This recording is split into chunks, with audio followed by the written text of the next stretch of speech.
Hello everybody, welcome in the world of यथार्थ आयुर्वेदा. ओम धन्वंतरी नमः. Myself Kanhaiya Devdas Chavan, BMS finance student. तर तुमच्यासमोर मी आज रोगनिदान पेपर फर्स्ट यांचे एक्सपेक्टेड जे क्वेश्चन्स आहेत ते सांगणार आहे. तर व्हिडिओ स्टार्ट करण्याआधी मी तुम्हाला काय सांगू इच्छितो, जसे की मी द्रव्यगुण पेपर फर्स्ट आणि द्रव्यगुण पेपर सेकंड यांचे गेस्ट पेपर काढले होते आणि त्यांचे भरपूर खूप विद्यार्थ्यांनी ते गेस्ट पेपर घेतले होते आणि त्यांचा नक्कीच फायदा झाला होता.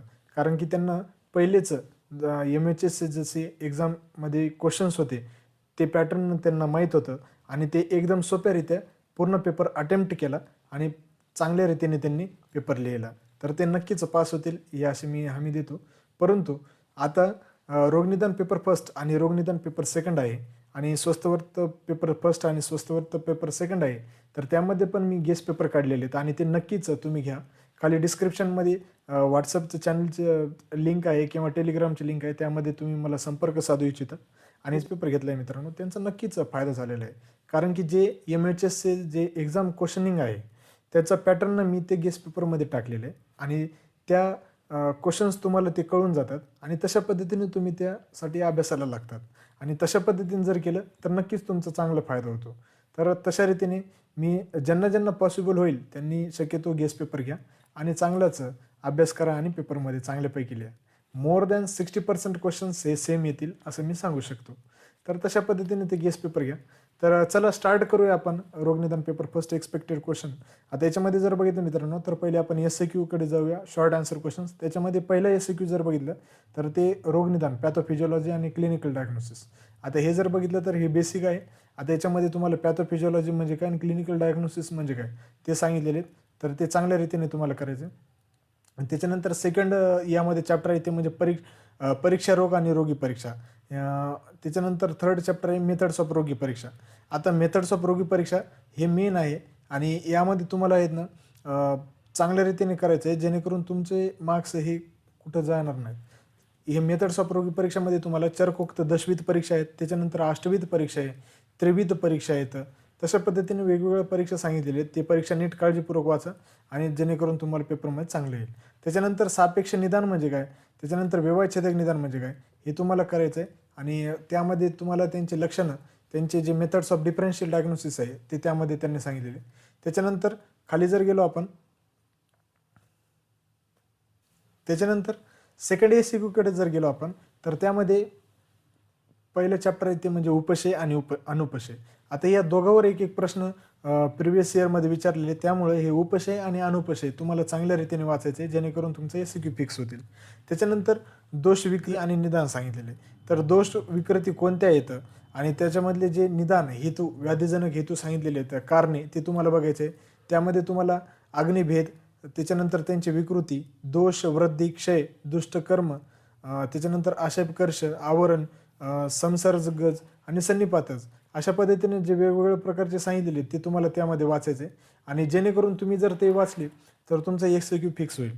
आता हे तुम्हाला प्रिव्हियस इयरमध्ये झालेलं आहे, तर त्यामुळं हे चांगल्या रीतीने तुम्ही दोष, वृद्धी, क्षय, वाताचे, पित्ताचे, कफाचे चांगल्या रीतीने वाचायचे आणि त्याच्यामध्ये ते त्यांनी सांगितलेले. त्याच्यानंतर सेवन्थ चॅप्टर आहे ते म्हणजे दोषगती आणि रोगमार्ग, हे फिक्स आहे आणि यावर एक SAQ हमखास विचारले जातात आणि ते चांगल्या रीतीने तुम्हाला वाचायचे. दोषगती किती प्रकारचे आहेत, रोगमार्ग किती प्रकारचे आहेत ते सविस्तरपणे तुम्हाला ते वाचायचे आहे.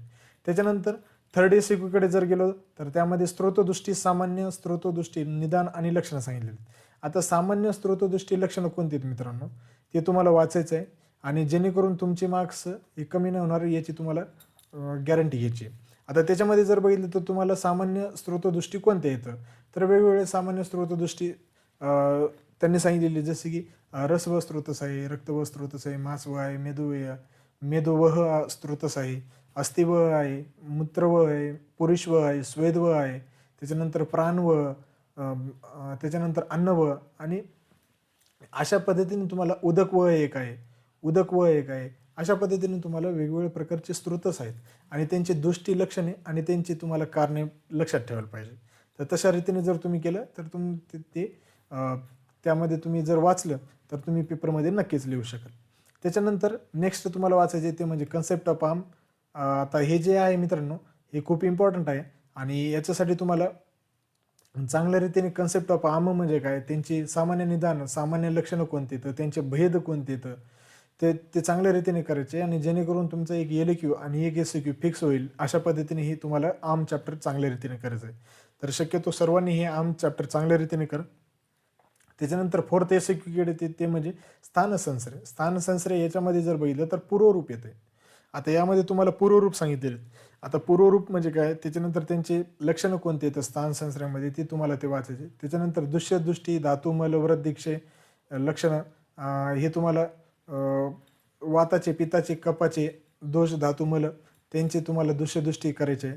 त्याच्यानंतर फिफ्थ SQ कडे जाऊया आणि फिफ्थ SQ कडे मध्ये जर बघितलं तर त्यामध्ये तुम्हाला संप्राप्तीचे भेद, त्याच्यानंतर त्यांचे व्याधीजनन, संप्राप्ती आणि संप्राप्तीचे भेद आणि त्यामध्ये तुम्हाला व्याधीजनन आणि व्याधीजन्य कोणते प्रकार आहेत ते त्यामध्ये बघायचे. त्याच्यानंतर तुम्हाला त्यामध्येच तुम्हाला रूप, प्रत्यात्म, सामान्य, विशिष्ट रूप हे पण आहे आणि ते पण तुम्हाला चांगल्या रीतीने वाचायचं आहे आणि जेणेकरून तुमचे मार्क हातातून गेले नाही पाहिजे अशा रीतीने तुम्हाला ते प्रिपेअर करायचं आहे.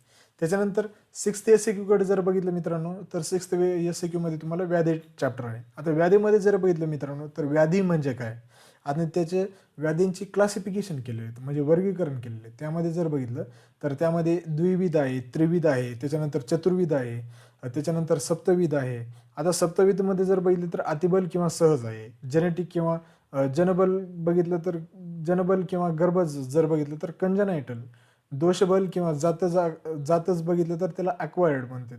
त्याच्यानंतर संघात बल किंवा पीडच जर बघितलं तर त्याला ट्रॉमॅटिक म्हणतात. त्याच्यानंतर दैवबल किंवा प्रभावच जर बघितलं तर त्याला लॅट्रोजेनिक म्हणतात. कालबल किंवा कालज म्हणलं तर इन्व्हायरमेंटल आणि जेरेट्रिक म्हणतात.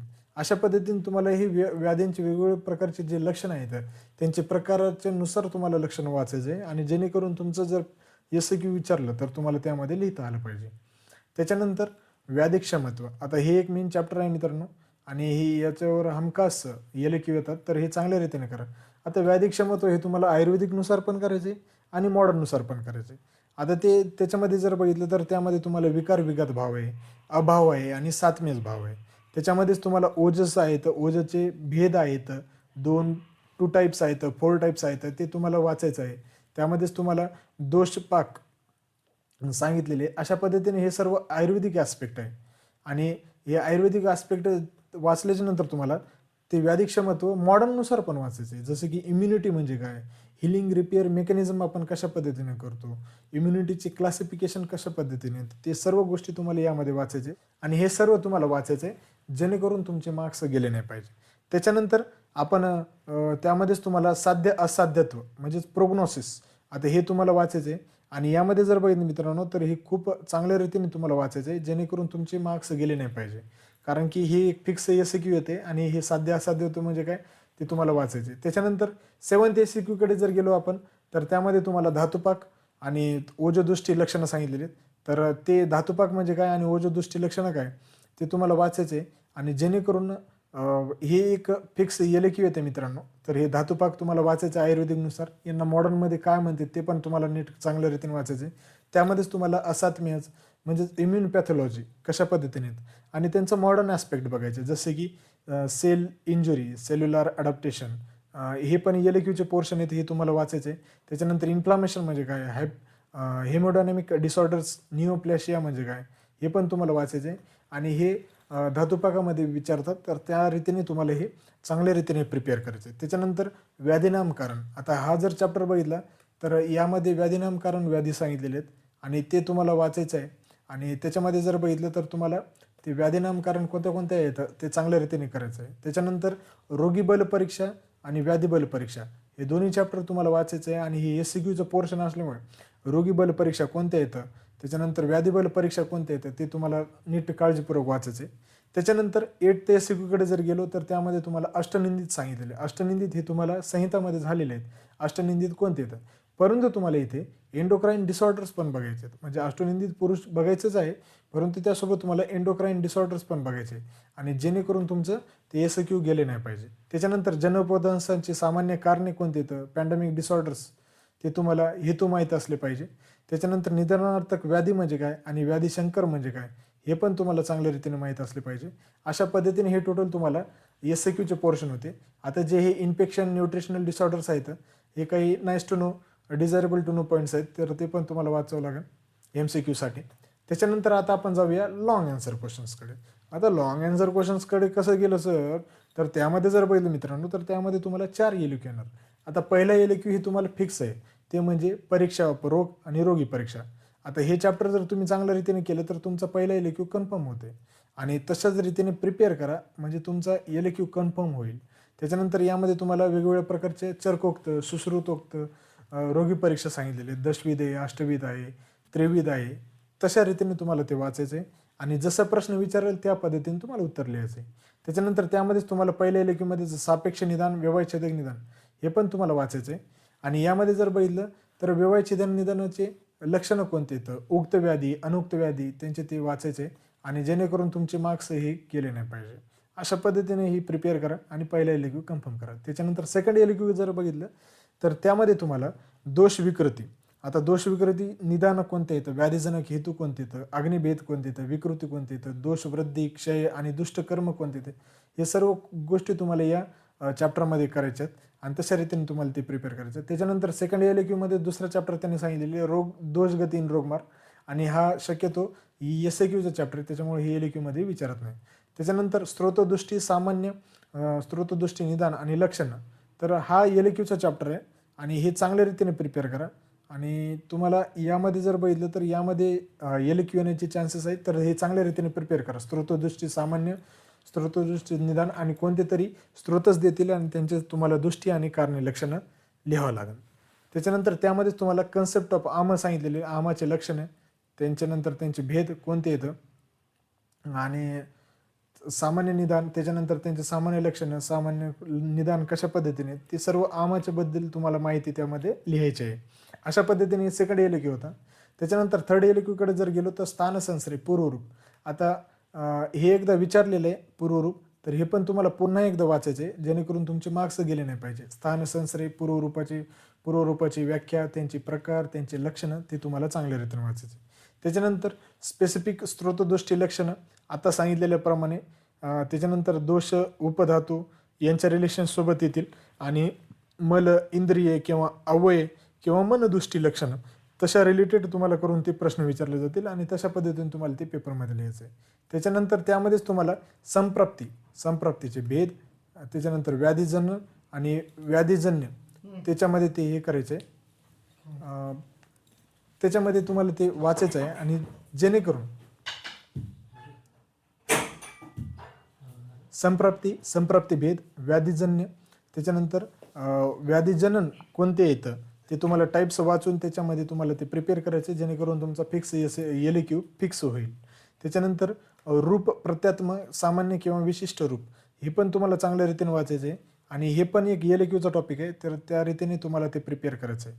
त्याच्यानंतर फोर्थ LQकडे जर गेलो तर त्यामध्ये तुम्हाला हे व्याधी मी सविस्तरपणे मागे सांगितलेले, तर हे डिफरंट टाईप्स ऑफ व्याधी आहेत, त्यांचे जे प्रकार आहेत त्यानुसार त्यांचे लक्षणं आहेत, ते तुम्हाला ते वाचायचं आहे आणि तशा रीतीने जर तुम्ही प्रिपेअर केलं तर तुम्हाला ते LQमध्ये प्रश्न जर आला तर ते तुम्ही लिहू शकाल. त्याच्यानंतर व्याधिक्षमत्व, विकार विघात भाव आणि अभाव आणि सातम्य लक्षण वर्णन करून तुम्हाला व्याधिक्षमत्वाची क्लासिफिकेशन आयुर्वेदिकनुसार किंवा मॉडर्ननुसार LQसाठी येऊ शकते, तर तशा रीतीने तुम्हाला प्रिपेअर करायचे. त्यामध्ये तुम्हाला दोषपाक, इम्युनिटी मॉडर्ननुसार विचारू शकतात, तर ते चांगल्या रीतीने प्रिपेअर करा. त्याच्यानंतर त्यामध्येच तुम्हाला धातुपाक आणि धातुपाक लक्षणे, त्याच्यानंतर ओजोदृष्टी, हे पण LQचा टॉपिक आहे आणि हे पण चांगल्या रीतीने प्रिपेअर करा जेणेकरून तुमचे LQमध्ये जर समजा धातुपाकावर आयुर्वेदिकनुसार आलं तर तुम्ही लिहू शकाल किंवा मॉडर्ननुसार आलं तर लिहू शकाल. आता हे जे चॅप्टर्स आहेत, धातुपाक, आम झाला, त्याच्यानंतर व्याधिक्षमत्व झाले, संप्राप्ती झाली, हे प्रिव्हियस इयरमध्ये आलेले आहेत, हे चांगल्या रीतीने प्रिपेअर करा. त्याच्यानंतर या धातुपाकामध्ये तुम्हाला सेल इंजुरी, सेल्युलर अडॅप्टेशन, हे पण मॉडर्न ॲस्पेक्ट वाचायचं आहे आणि पेपरमध्ये जर आलं तर तुम्हाला चांगल्या रीतीने लिहिता आलं पाहिजे. अशा पद्धतीने हे तुमच्यासमोर मी रोगनिदान पेपर फर्स्टबद्दल सविस्तरपणे तुम्हाला SAQ आणि LQ कोणत्या टॉपिक्सनुसार येणार आहेत ते सांगितलेले आहेत आणि तशा पद्धतीने तुम्ही प्रिपेअर करा. आणि तुम्ही अजून खूप सारे मुलं काही कन्फ्युजन असतात आणि त्यांच्यासाठीच आम्ही गेस्ट पेपर काढलेले आहेत आणि ते गेस्ट पेपर नक्कीच घ्या. जेणेकरून तुमचा फायदा होईल आणि तुम्हाला एक्झामचा पॅटर्न कळेल आणि ते क्वेश्चननुसार जर तुम्ही प्रिपेअर केलं तर मोर दॅन 60% क्वेश्चन्स तुम्हाला येतील आणि तुम्ही नक्कीच पास व्हाल. तर आजच गेस्ट पेपर घ्या. डिस्क्रिप्शनमध्ये टेलिग्रामची लिंक आहे, त्यामध्ये तुम्हाला ते मला संपर्क साधा आणि मी तुम्हाला ते गेस्ट पेपर देईल. तर या व्हिडिओ जर समजा तुम्हाला चांगल्या रीतीने समजला असेल तर नक्कीच लाईक करा, शेअर करा आणि सबस्क्राईब करायचं विसरू नका. Thank you very much.